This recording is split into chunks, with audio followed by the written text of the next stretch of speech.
नमस्कार, मैं रवीश कुमार। क्या आपने वह खबर सुनी जिसने पूरे देश को हिला दिया? दोस्तों, आज की खबर ऐसी है कि आपके होश उड़ जाएंगे। बिहार के चाणक्य नीतीश कुमार ने एक बार फिर से पलटी मार दी है। जी हां, पलटी। वो पलटी जिसके लिए नीतीश जी मशहूर हैं। बीजेपी का दामन छोड़कर नीतीश जी अब कांग्रेस की शरण में चले गए हैं, या फिर ये कहें कि INDI गठबंधन की गोद में। सवाल यह है क्यों? क्या बीजेपी में नीतीश जी की मनमानी नहीं चल रही थी? क्या मोदी जी ने बिहार के विकास को भूलकर सिर्फ होर्डिंग्स पर अपनी तस्वीरें चिपकाने में वक्त बिताया? या फिर जैसा कि दिल्ली के गलियारों में फुसफुसाहट है, क्या नीतीश जी और मोदी जी के बीच कोई गुप्त मारपीट हो गई? हां, मारपीट।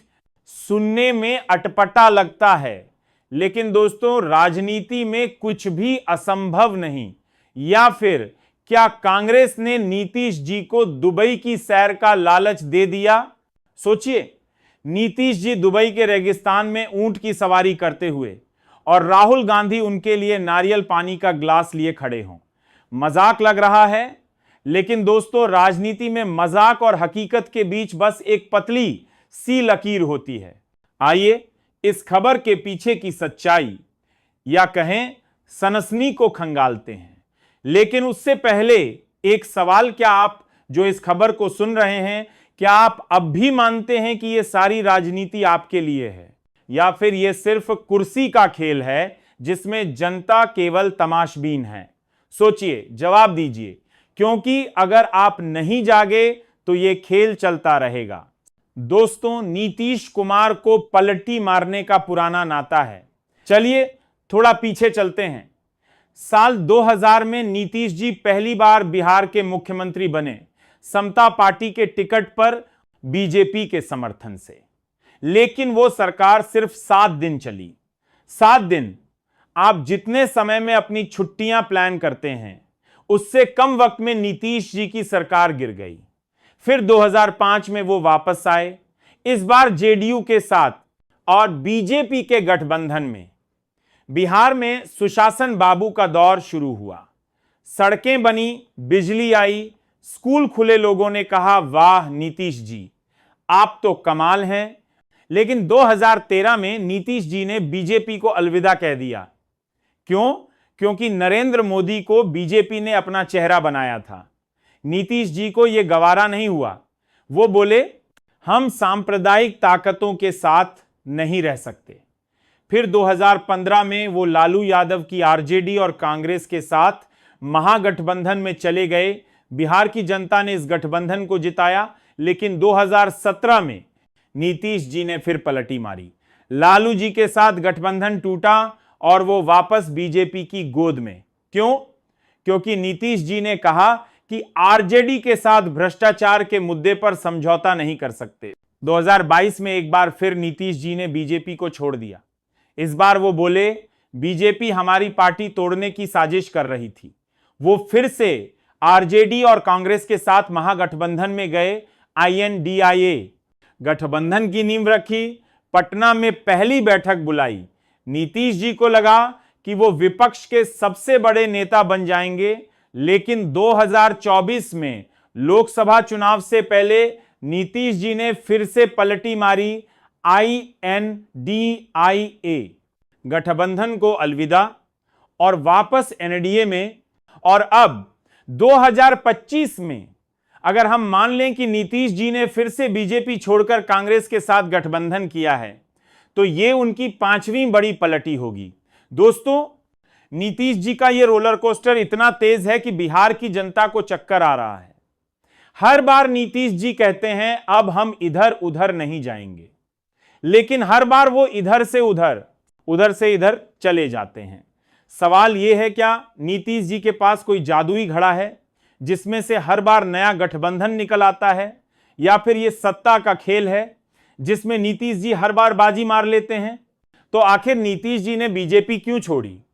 अगर यह खबर सही है तो इसके पीछे की वजह क्या हो सकती है? सूत्रों की माने, और सूत्र तो आप जानते हैं, दिल्ली के गलियारों में हर चाय वाले के पास होते हैं। नीतीश जी की बीजेपी में मनमानी नहीं चल रही थी। बीजेपी के बड़े बड़े नेता जो दिल्ली में बैठकर ट्वीट करते हैं और टीवी पर चमकते हैं, नीतीश जी को वो आजादी नहीं दे रहे थे जो वो चाहते थे। बिहार में नीतीश जी की तस्वीर होर्डिंग्स पर कम दिख रही थी और मोदी जी की तस्वीरें हर जगह छाई थीं। क्या नीतीश जी को यह बर्दाश्त नहीं हुआ कि बिहार में उनकी छवि को कोई और ओवरशैडो कर रहा है, या फिर बात बिहार के विकास की है? नीतीश जी लंबे समय से कहते रहे हैं कि बिहार को विशेष राज्य का दर्जा चाहिए, लेकिन बीजेपी ने इस मांग को बार बार ठंडे बस्ते में डाला। सड़कें, स्कूल, अस्पताल ये सब वादों में सिमट कर रह गए। बिहार के लोग आज भी बाढ़, बेरोजगारी और पलायन से जूझ रहे हैं। क्या नीतीश जी को लगा कि बीजेपी के साथ रहकर वो बिहार की जनता को जवाब नहीं दे पा रहे हैं, या फिर जैसा कि कुछ लोग फुसफुसा रहे हैं, क्या नीतीश जी और अमित शाह के बीच कोई गंभीर तकरार हो गई? 2024 में अमित शाह ने कहा था कि बिहार में 2025 का चुनाव नीतीश जी के नेतृत्व में लड़ा जाएगा, लेकिन क्या यह सिर्फ एक जुमला था? क्या बीजेपी के मन में कुछ और था, जैसे महाराष्ट्र में एकनाथ शिंदे की जगह देवेंद्र फडणवीस को सीएम बनाना, और वो मारपीट वाली बात? हां दोस्तों, दिल्ली के गलियारों में ऐसी अफवाहें भी उड़ रही हैं। सुनने में अटपटा लगता है, लेकिन राजनीति में कुछ भी असंभव नहीं। क्या नीतीश जी और बीजेपी के बीच कोई ऐसी बात हुई जिसने नीतीश जी को मजबूर कर दिया कि वो पलटी मार लें, या फिर ये सब अफवाहें हैं जो नीतीश जी की चुप्पी से और हवा पकड़ रही हैं? क्योंकि नीतीश जी की चुप्पी दोस्तों, वो चुप्पी जो बिहार की सियासत में भूचाल ला देती है। अब बात करते हैं कांग्रेस की। नीतीश जी अचानक कांग्रेस के पाले में क्यों चले गए? क्या राहुल गांधी ने कोई जादुई छड़ी घुमाई, या फिर जैसा कि कुछ लोग कह रहे हैं, क्या कांग्रेस ने नीतीश जी को कोई बड़ा ऑफर दे दिया? सोचिए, नीतीश जी दिल्ली में राहुल गांधी के साथ बैठे हों और राहुल जी कह रहे हों, नीतीश जी बिहार में हम आपके साथ हैं, आप INDIA गठबंधन के चेहरा बनिए।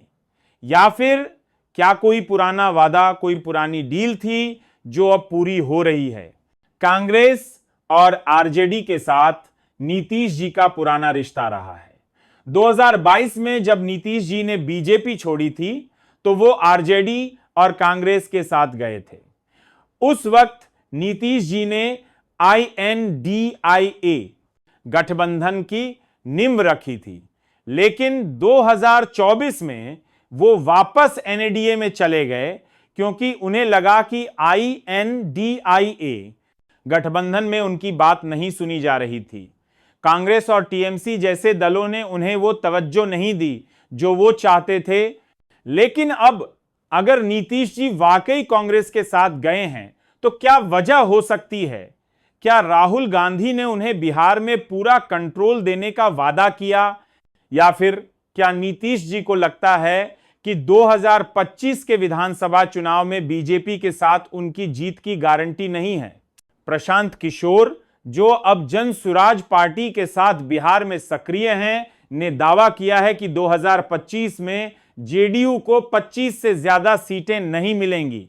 अगर ऐसा हुआ तो क्या नीतीश जी को डर है कि बीजेपी उन्हें सीएम की कुर्सी से हटा देगी, या फिर दोस्तों क्या यह सब सत्ता की भूख है? नीतीश जी 2005 से बिहार के मुख्यमंत्री हैं। 20 साल से वो सत्ता के केंद्र में हैं। चाहे बीजेपी हो, चाहे आरजेडी, नीतीश जी हर बार कुर्सी पर काबिज रहे। क्या ये पलटी उनकी कुर्सी बचाने का एक और दाम है? क्या नीतीश जी ने सोच लिया है कि बीजेपी के साथ अब उनकी नैया डूब सकती है और कांग्रेस के साथ नई शुरुआत बेहतर होगी? नीतीश जी के इस कथित कदम से बीजेपी की हालत ऐसी है जैसे लाठी टूट जाए और सांप बच निकले। बीजेपी जो 2014 से लेकर अब तक हर चुनाव में अपनी ताकत दिखाती रही, अब बिहार में कमजोर पड़ती दिख रही है। नीतीश जी जो कभी बीजेपी की ढाल थे, अब वही तलवार बन गए हैं। 2020 के विधानसभा चुनाव में बीजेपी ने 77 सीटें जीती थीं, जबकि जेडीयू को सिर्फ 45 सीटें मिली थीं। फिर भी बीजेपी ने नीतीश जी को सीएम बनाया। लेकिन अब अगर नीतीश जी सचमुच कांग्रेस के साथ चले गए हैं तो बीजेपी का क्या होगा? और ऊपर से पूरा विपक्ष कांग्रेस, आरजेडी, आप, टीएमसी सब एकजुट होने की कोशिश में हैं। लालू यादव ने तो कह ही दिया है कि नीतीश जी के लिए उनके दरवाजे खुले हैं। क्या बीजेपी अब बिहार में अकेली पड़ जाएगी? क्या मोदी जी का जादू अब फीका पड़ रहा है? या फिर जैसा कि कुछ लोग कहते हैं, क्या बीजेपी ने भारत को इतना लूट लिया, इतना बेच दिया कि अब जनता का भरोसा टूट गया है? लेकिन दोस्तों, इस पूरे खेल में एक बात साफ है, नीतीश कुमार राजनीति के मास्टरमाइंड हैं। जिस तरह उन्होंने बार बार पलटी मारी, जिस तरह उन्होंने बीजेपी और विपक्ष को चकमा दिया, और जिस तरह वो हर बार सत्ता की कुर्सी पर काबिज रहे, ये कोई साधारण नेता नहीं कर सकता। नीतीश जी ने साबित कर दिया कि सत्ता का खेल कैसे खेला जाता है। लेकिन सवाल यह है, क्या यह बाजी बिहार की जनता के लिए है या सिर्फ नीतीश जी की कुर्सी के लिए? बिहार की जनता आज भी बुनियादी समस्याओं से जूझ रही है। बाढ़ हर साल आती है, नौजवानों को नौकरी के लिए मुंबई और दिल्ली की गलियों में भटकना पड़ता है, अस्पतालों में दवाइयां नहीं, स्कूलों में शिक्षक नहीं। नीतीश जी के सुशासन का दावा कितना सच है, यह तो बिहार का हर गांव आपको बता देगा। तो दोस्तों, आज की वीडियो में बस इतना ही। नमस्कार।